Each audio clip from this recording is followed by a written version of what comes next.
like to bash his head in with a hammer. Oh, he'd love to fish out our secrets, but he has no clue.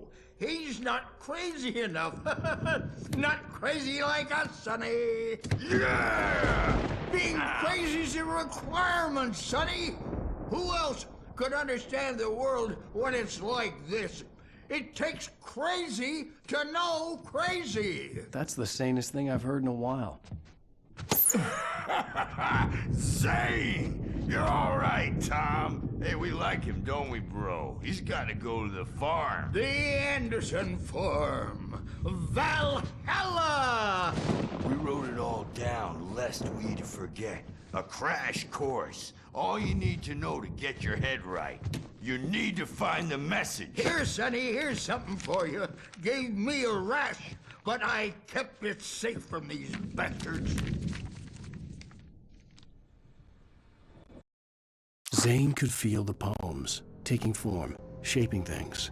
As he experimented, he imagined he could almost feel the power surging through the keys of the typewriter. It exhilarated him. But there was fear, too. If not for his young assistant, Emil, he would have given it up. But Emil convinced him otherwise.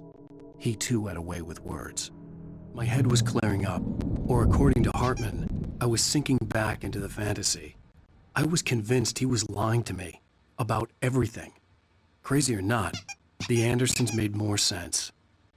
Tom, you got any booze on you? Yeah, no. We have a stash of the special stuff at the farm. Our own formula. Local ingredients. Medicine clears your head right up. Makes you remember like moonbeams on the brain. Oh, I just noticed. Leather patches on the elbows? That's not very rock and roll. Tom just lost is all. Baba Yaga got to him too, the damn witch. She used us all. Taken from all of us. Took my thunder, the witch. And my ravens. What was it? What were they? Memory and thought. The hag. She took something from you too, didn't she? That's what she does. We're better off. This place, the lake, it gives you power. If you're a creator, an artist, God. Nightmare shifted in their sleep in the darkness of the lake. Yeah, that's the one. She makes sure it comes out twisted and wrong. Just ask the lamp lady. She knows what happened to that other rider. She's been using you, boy, and you let her. You went and opened the door for her, didn't you? Now, it was already open a crack. And whose fault is that? We're morally corrupt, disease-ridden, old and stupid. Doesn't mean he had to open it all the way, goddammit.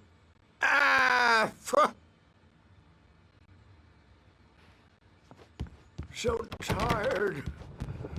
Built the farm close to the lake. A place of power. We had parties there, man. You should go there and have a party. That Bob Balder threw the amp through the window. Hit that hippie chick in the back of the head. 15 stitches and a concussion. Bob's dead now. Leukemia. Stitches, snitches, and narcs, man. Bad scene. I'm tired, man. So tired.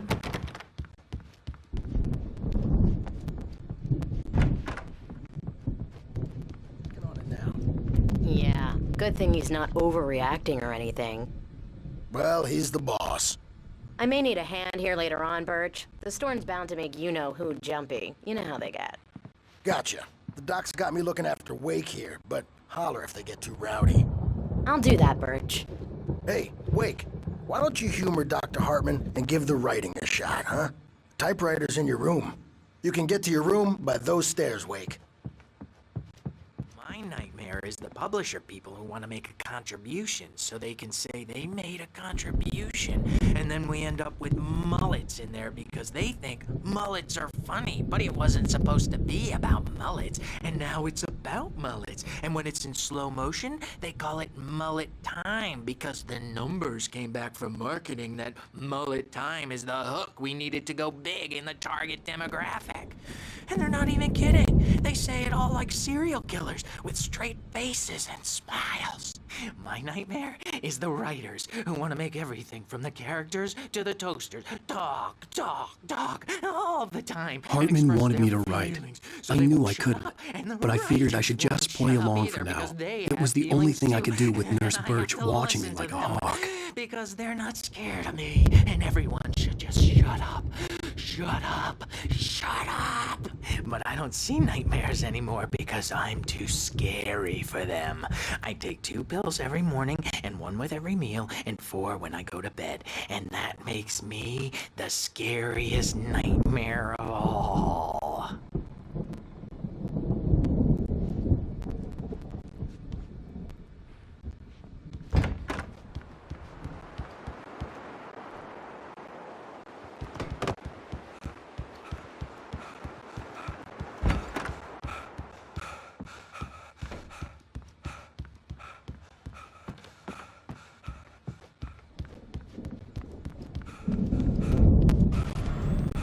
Something's wrong. I'm not myself. It's hard to think that there's a shadow inside my head. I can only focus on writing. Everything else is a blur. I'm trapped in this cabin. Have been for days, but it's always dark outside. My editor is real. I saw her again. She's not human. It's not human. A dark presence is wearing the old woman's face. She was covered in clinging shadows. There's a hole in her chest where her heart should be. I think I've made a horrible mistake. I don't think I'm any closer to saving Alice. It's been lying to me, using me to get the story it wants, and the story will come true.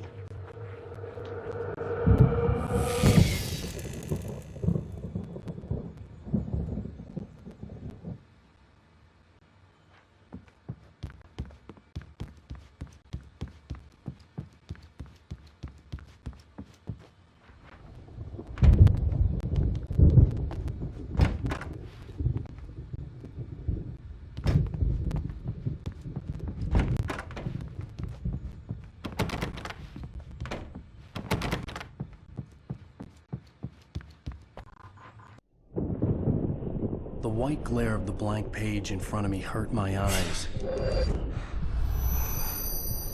My hands began to shake uncontrollably. Everybody, calm down. Put that down. Bert, I need help. Hey, Wake, you stay here. I'm gonna go see what's up. You just keep doing what you're doing. Be cool, okay?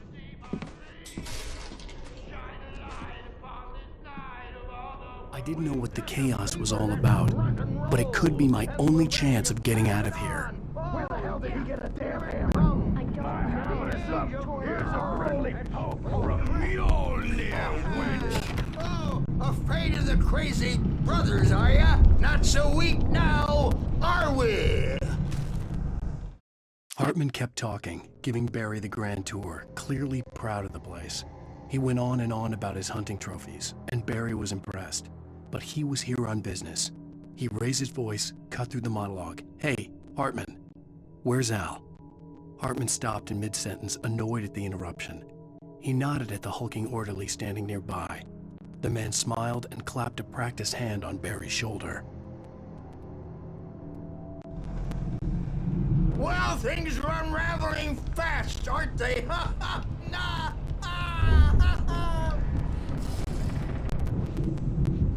It's my storm. I'm taking it. Sinclair looked bad. That wasn't a love tap. The crazy old fart hit her hard. And if she was one of Hartman's goons, she had it coming. I could get the key to the office wing from Sinclair. The stage is all yours, Tom. Seize your destiny. I had to get to Hartman's office. He had taken all my manuscript pages. That's where he'd been keeping them. Maybe you could come out and beat our wrinkled adult diabetic asses once, since you're so tough.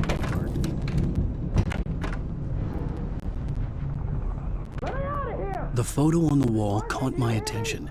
In it, the clinic staff was standing outside the lodge. I knew the man next to Hartman. He was the kidnapper. Hartman had been playing me all along. The markings on the tape said they were recordings Hartman had made at the sessions with his patients. I saw Alice's name on one of them. For a moment, I couldn't breathe right. Now, Mrs. Wake, can you tell me about Alan's problems? He's more and more out of control all the time. The parties, he's so angry all the time. He's getting violent. Do you mean with you? No, not with me. No, never. Sometimes I almost wish Alan would take a swing at me, because at least that'd lead to a conversation he couldn't just march out of. But no. Alan doesn't really sleep. And the work, well, he's not writing at all. He sits there for hours and just gets more and more frustrated. And I can't talk to him. Yes. Tell me, Mrs. Wake, what would you say to him if he'd listen? I don't know. I want to say, I look at you, and it's not you. Just some stranger who resembles you. Looking out from behind your eyes. And I don't like that guy much. And now it's all gonna go to hell. But you don't ever say this. No. I've tried, but he's not listening. He's too deep in his own problems, always going on about something else. I'm so afraid I'm gonna lose him, and we're not even talking anymore. He doesn't let me in anymore. He just keeps me in the dark. I'm so alone here, even when he's home. Please help me, Doctor, because I'm at my wit's end. Well, if you can just get him here, I'll absolutely do my very best. Yeah, but Doctor, you need to be careful with him. He's not just going to listen to you and cooperate.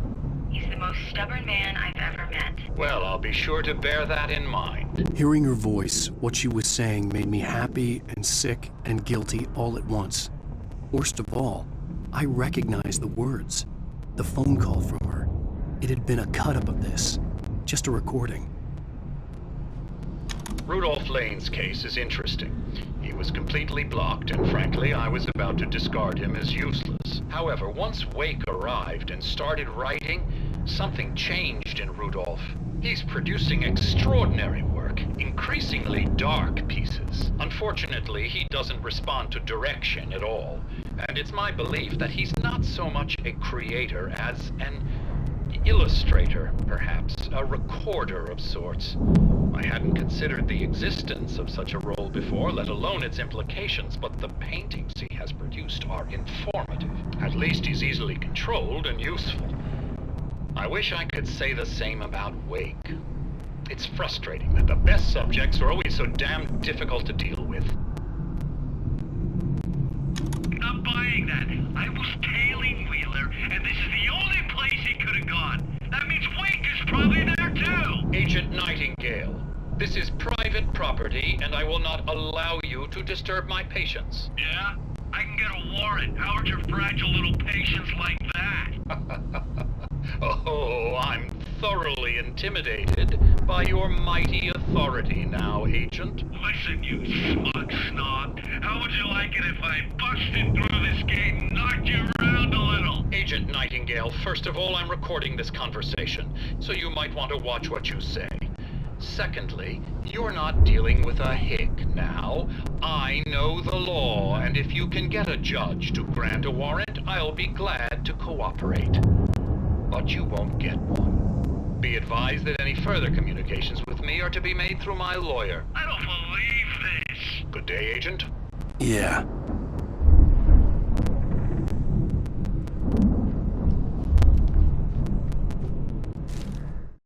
Hartman wasn't happy. Mott could see it in his eyes. He quickly lowered his own. He had made a mess of it, and he knew it. The shame of failure was hard to bear. He hadn't expected Wake to say he needed more time, and he blurted out 2 days, less than Wake had asked for, to show him who was in charge. But that wasn't part of Hartman's plan.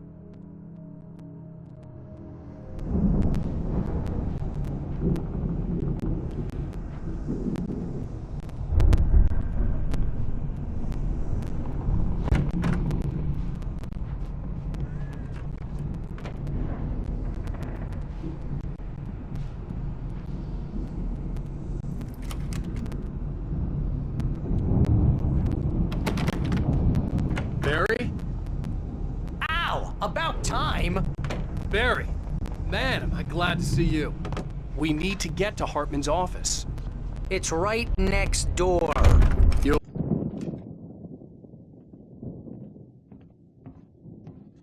These were all the pages I had on me. And more.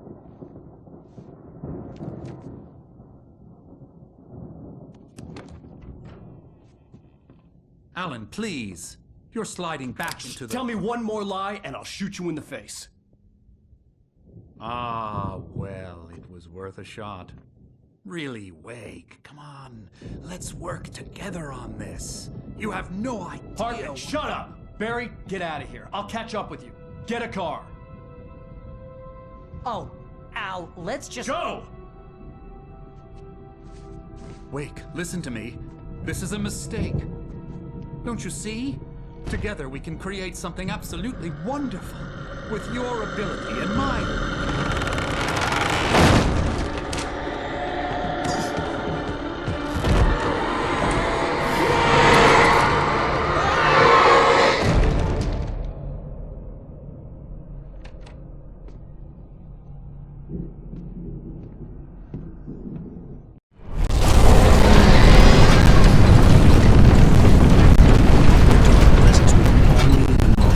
I had to find a way out.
Hartman knew he was no creator. He had no ambitions on that front, and he certainly didn't want to end up like every artist he had worked with here, damaged in ways that were hard to describe, or worse. It was enough for Hartman to maintain creative control and provide direction, to be a producer. That was what most of these people were in need of anyway. Of course, suitable subjects were few and far in between.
Found the car, but the gate's locked. You're gonna have to go through the hedge maze over there.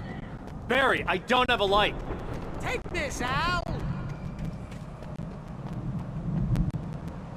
Oh, God! Look at the house, Al! Look at...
I stared at the Viking paraphernalia that littered the area, surrounding an unlikely centerpiece. A full-size stage complete with an impressive sound system with all the trimmings, including a dragon. It took a special kind of crazy to build something like this in a remote field. When the sky split open with a deafening bang, it felt strangely appropriate.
Hartman hurried down the corridor. He had disliked leaving Wake when he was surely at his most susceptible to therapy. But this was not an ordinary storm. Wake had been writing, and he had woken something up in the depths of the lake. Now, it was coming for him. Hartman had naturally prepared for a situation like this. The idiot brothers would keep Wake distracted while Hartman double-checked everything, just to be sure.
Mott knew that Wake was smarter than him. Wake had more money, a beautiful wife, everything. And Hartman said Wake was important. That made him better than Mott. But Mott was calling the shots now. He'd expected Wake to whimper and grovel, but instead, he seemed willing to fight. Mott knew he'd gotten under Wake's skin. If only Mott actually had his wife. The thought made him shiver.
For the moment, Barry was just glad he had survived the fall. He had been separated from Al, and there was no easy way to climb back up. He told himself he'd be okay in the gloomy forest at night. He would just have to wait for a while for Al to find his way down. Barry turned when he heard the heavy footsteps and saw the movement. The man-shaped shadow lunged at him from the bushes, an axe held high. Barry screamed and threw up his hand. The world exploded.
Hartman watched as Wake's features slackened. The man was bullheaded, no doubt. Even lying on the bed, he'd almost broken Hartman's nose the second time. But with a little time, he could break Wake down, give him proper direction. Wake was easily the most promising subject he'd had. Well, since Tom, really. "Sleep well, Alan," Hartman whispered with a smile. "Let me take care of you." His throbbing nose swallowed blood and barely tasted it.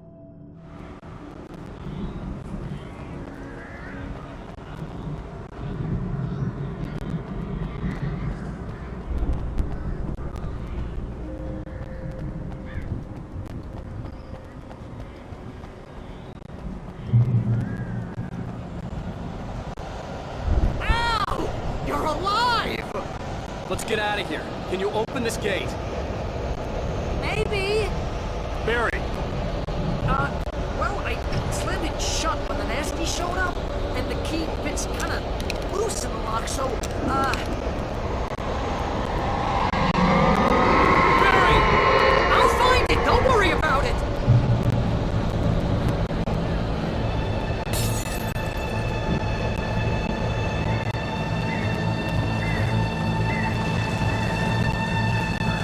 Hurry up, Barry! I'm on it! I'm on it!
Please tell me we're headed for the nearest "You're now leaving Bright Falls. Come back soon" sign. We're going to the Anderson farm. I knew you were gonna say something like that. You know what? You owe me big time for this. When this is through, if we make it, I don't care what anybody says, I'm done with darkness. You're gonna buy me a tanning bed as a gift, and I'm gonna live in it.